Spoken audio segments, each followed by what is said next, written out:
Thank you, Pamela. So I'm proud that Pamela asked me to come back and speak at this event.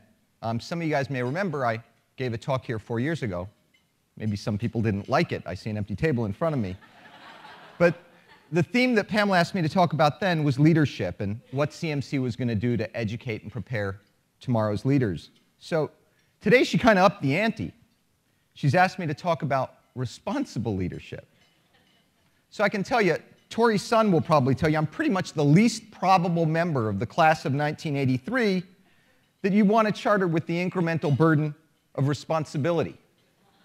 So I'll be the first to admit responsible leadership is actually a hard thing, particularly for me, to define. But Pamela, since you asked, we'll posit a responsible leader is someone who not only achieves success, but they do it in a way that enriches everyone around them, right? It enriches team members, customers, partners, maybe even competitors. And if you define it that way, I think it sets the bar for this talk much higher.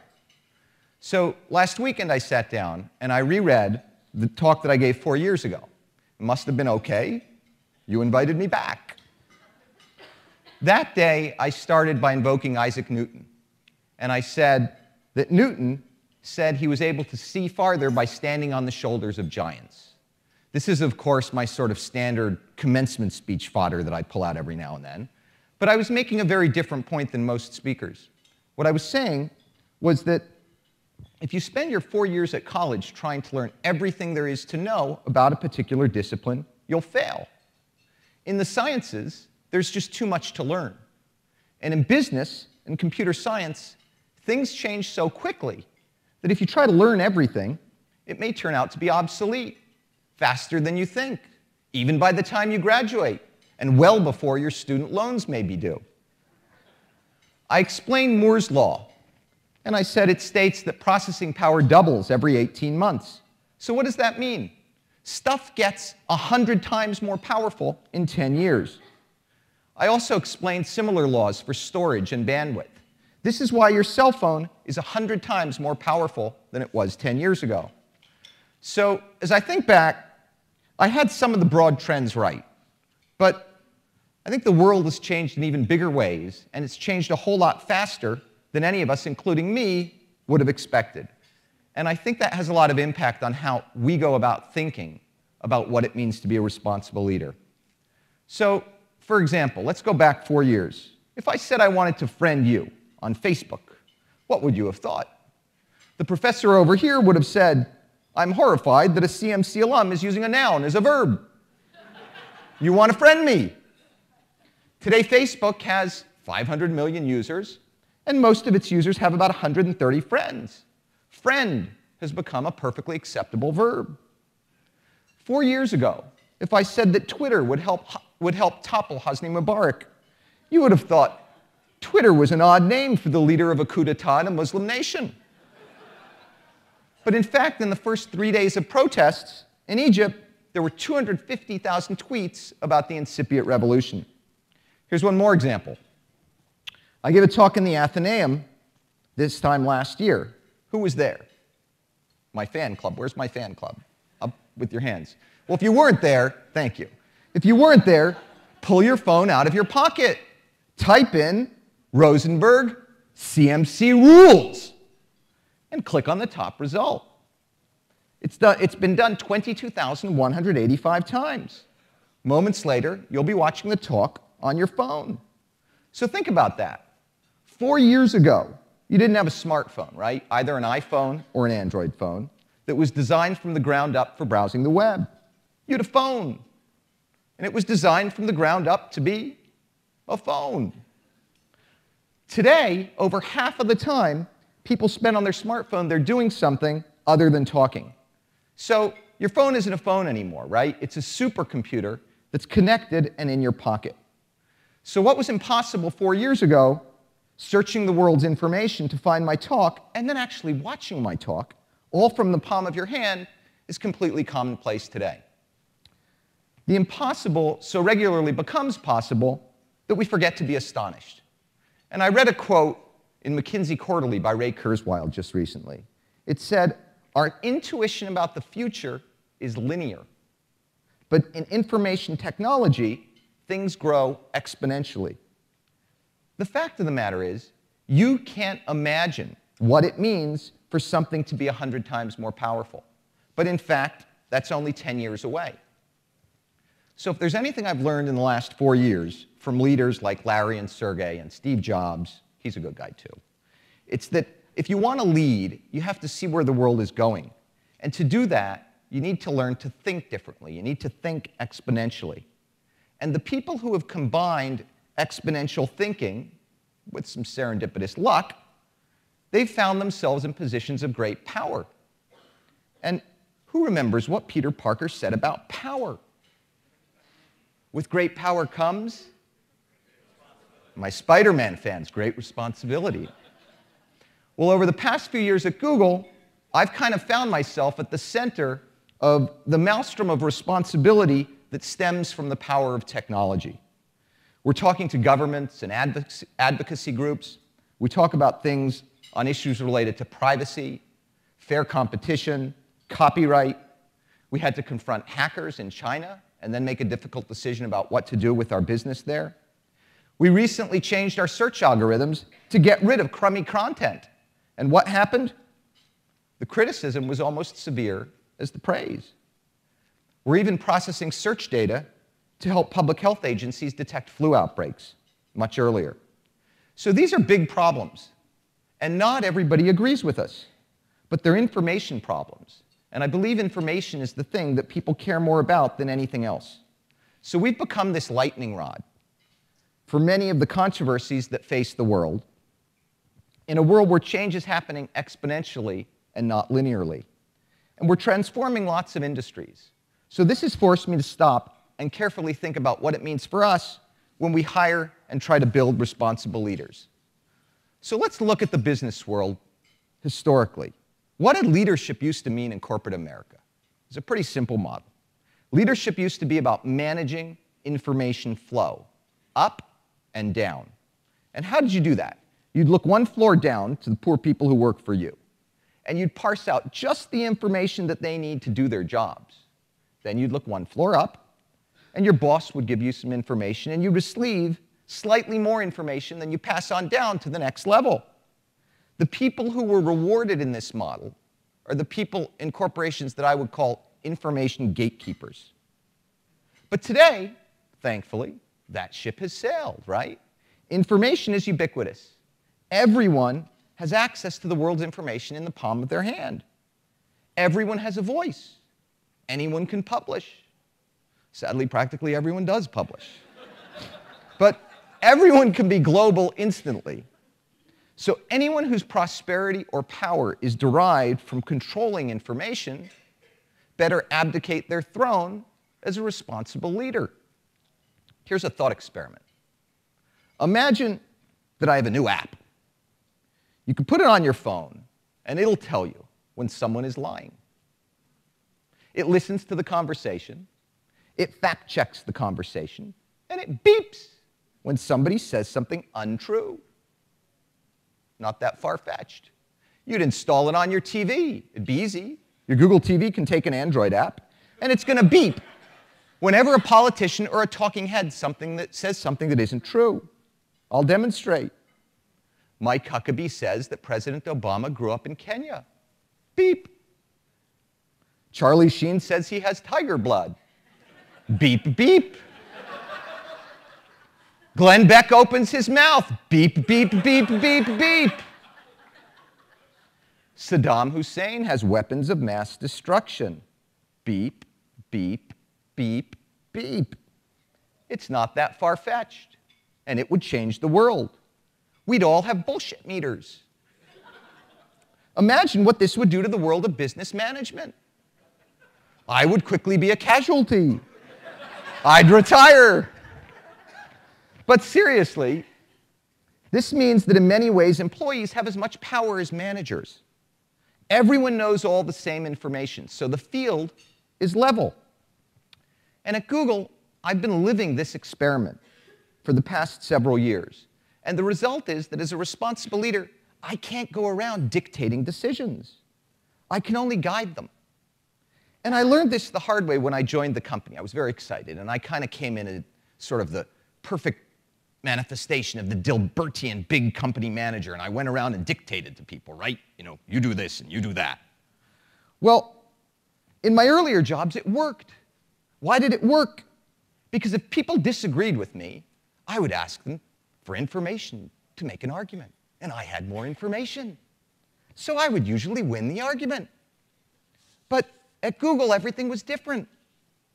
Everyone had access to all the information. They had all the same facts. And when they disagreed with me, they could prove their position. So like alarm bells started sounding, and the Google patient started rejecting the Jonathan donor tissue. And I was on my mentor Bill Campbell's couch ready to quit. And he said, you know, Jonathan, you need to take a new approach to the way you think about leadership. You need to think differently about the way you educate the leaders under your purview. So let me tell you some of what I then learned. My first lesson is that if you're trying to lead by motivating people with money, you will fail. The most successful startups in Silicon Valley are the ones where the leaders aren't motivated by money, right?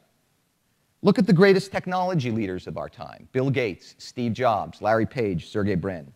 All of them cared about this opportunity of this exponential future that they foresaw. And they foresee these changes, and they share a vision with the people who work for them. Take Chad Hurley, the guy who built YouTube.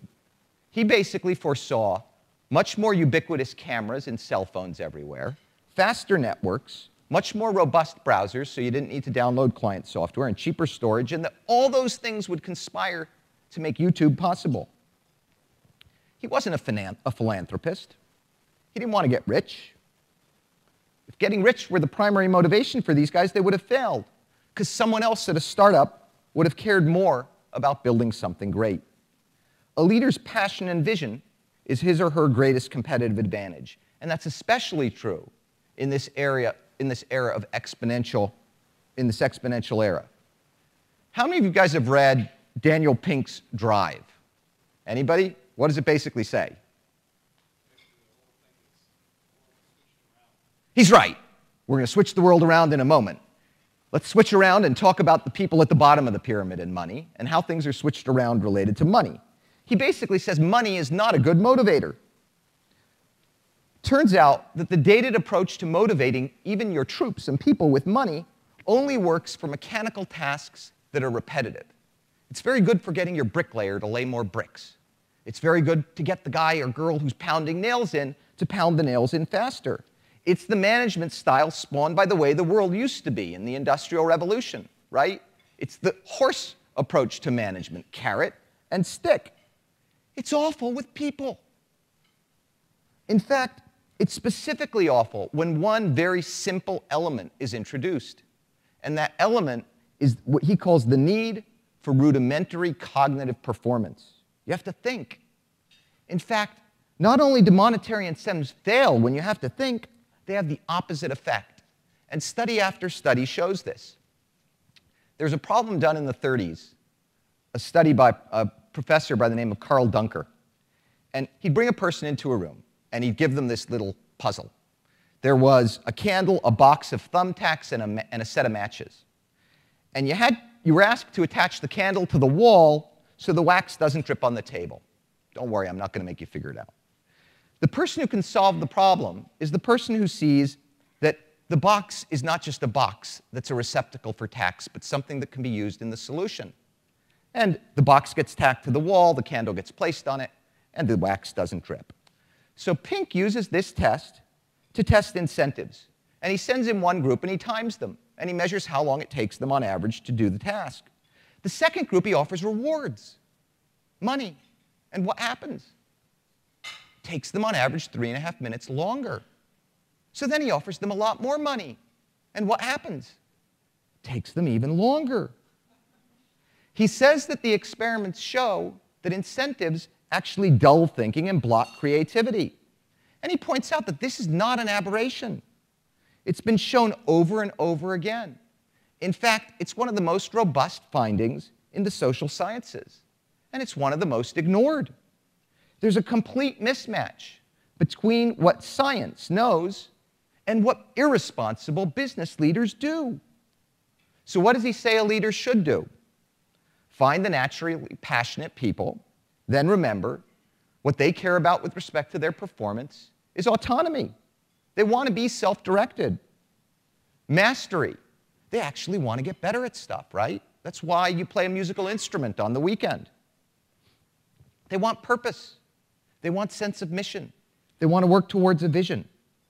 Those are what make people passionate, not money. If you haven't read, it's easier than reading the book. You can just search RSA Pink, and a 10-minute video will come up that says a lot of what I've just told you. But I have a personal story here. I bought my parents a nice apartment in a retirement home in Palo Alto recently. My mother was proud of that. But she was even more proud of something that I did that had nothing to do with money. In the summer of 2007, I took my family to Israel. And in Jerusalem, we went to a tour of Yad Vashem, the Holocaust Museum. And as we were going through Yad Vashem, the guide pointed out to me that one of the plaques had been modified because a survivor who had come through the museum, who was there, saw the picture and had some incremental information that he could add that wasn't in the caption. Then, at the end of the day, we went into the museum archives, and I saw there were hundreds of thousands of pictures there.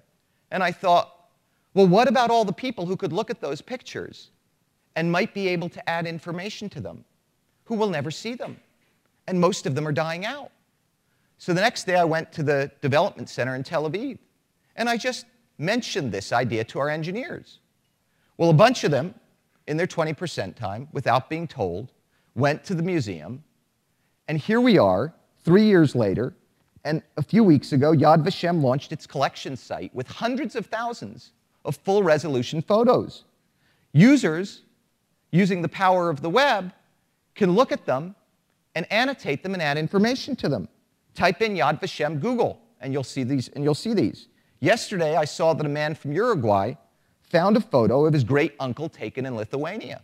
And then through Facebook, he instantly shared it with all of his relatives who had never seen it.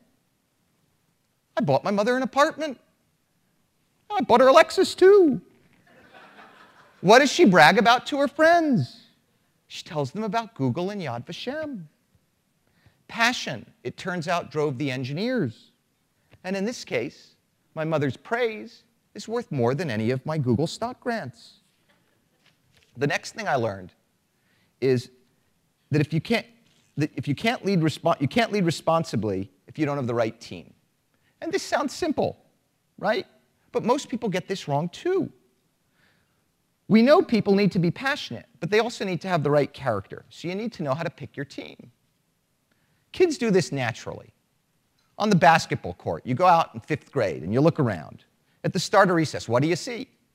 Kids picking teams. In 5th grade, it's pretty easy. Everyone knows who's fast, who's slow, who can shoot, and who can catch. And everyone knows picking the right team is like really important. If you want to win, you have to have the best players.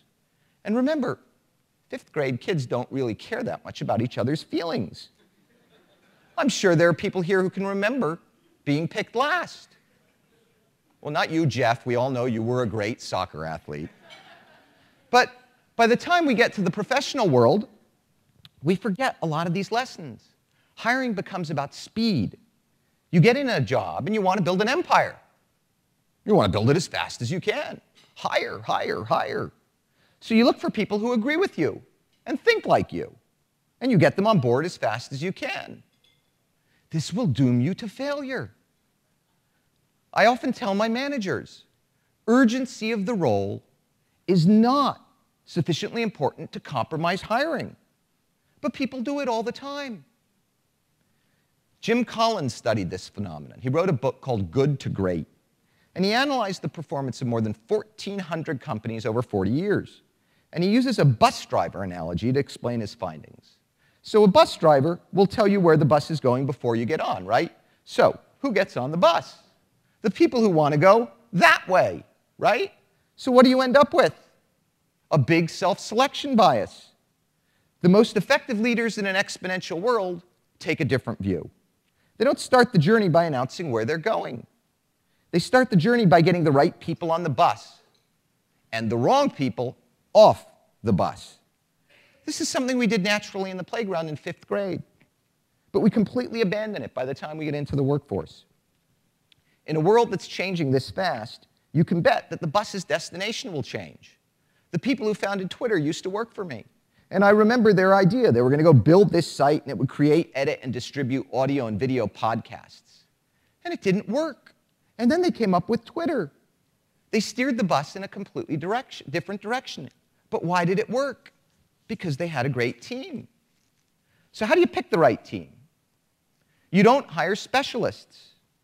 Not only will the job change, the exponential pace of technological change will rewrite and transform the landscape too quickly. Second, you look for more than just passion. You look for intellect and character. Eric Schmidt calls this the O'Hare Airport test. The only way you should hire someone is if you'd be okay getting snowed in O'Hare Airport with this person and stuck talking to her or him for 5 hours. I have my own story about this that some of you who were on the ITAB trip heard. But character matters. In 1985, I was interviewing with consulting firms. And I made it down to the last interview with one of the more prestigious firms. And they were only going to hire one person, and there were only 2 people left. So I went to the last interview in the partner's office. And I got there, and I was very intimidated because the guy who was there was like the best guy in our class. And he was like 6'4", and he was blonde, and he was handsome, and he road crew in Harvard, and he was just like a better specimen.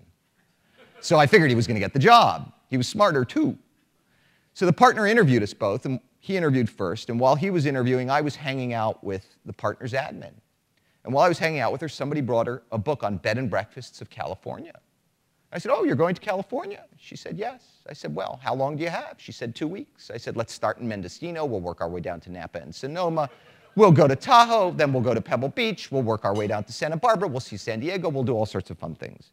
I go in and bomb the interview. Get a call that night. We'd like to bring you back. The partner'd like to see you. And I'm like, I guess they hired 2 people. I come back in. He says, we'd like to offer you a job. I said, so you hired 2 people this year. Where's like Hodsworth, Bodsworth, Todsworth III? And he says, the guy was a jerk to my admin, and he liked you. He then said that when he looks at responsible leaders in his company, the only metric he cares about after the 2-year associate program is what the admins say about the candidates. And my last rule of hiring and responsible leadership is maybe the most important. Remember that it is much harder to fire someone than it is to hire them. Responsible leaders avoid hiring mistakes. So what else has changed in the last 4 years? It used to be that those who had the most resources to buy data had an advantage. But look what happened there. The resource that used to be scarce, the data, is now abundant. There's data everywhere, external data and internal data. Any organization can have a website and get all sorts of data from it and run all sorts of experiments. Getting all the data is no longer the problem. But when every business has free and ubiquitous access to data, the ability to understand and extract value from the data becomes the scarce resource. This is why you've heard me tell you, students, the sexy job in the next decade for tomorrow's leaders is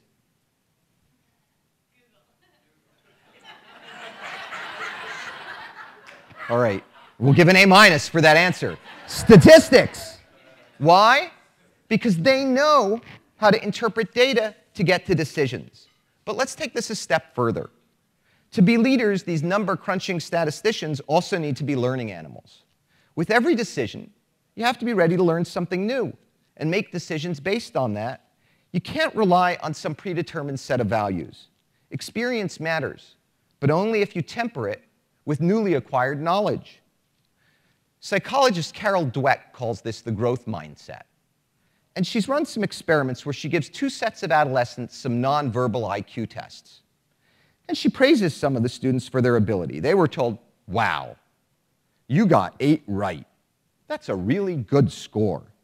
You must be smart at this. She goes over to the other students. Wow, you got 8 right. You must have worked really hard. Both groups are exactly equal to begin with. But right after that praise, they begin to differ. Next, she asks them, do you want to take a more challenging test? These guys say, no, we like our smart label. These guys say, yes, we've been praised for effort. She then looks at their performance on the next test. After trying more difficult problems, the performance of the ability-praised students plummets. They lose faith in their ability. They do worse. The kids praised for their effort do better.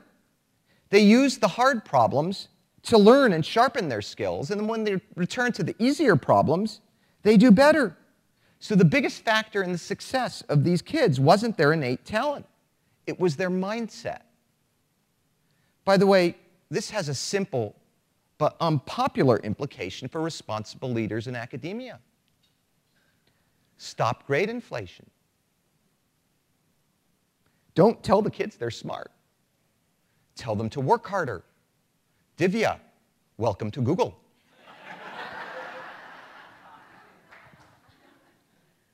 Responsible leaders must understand this.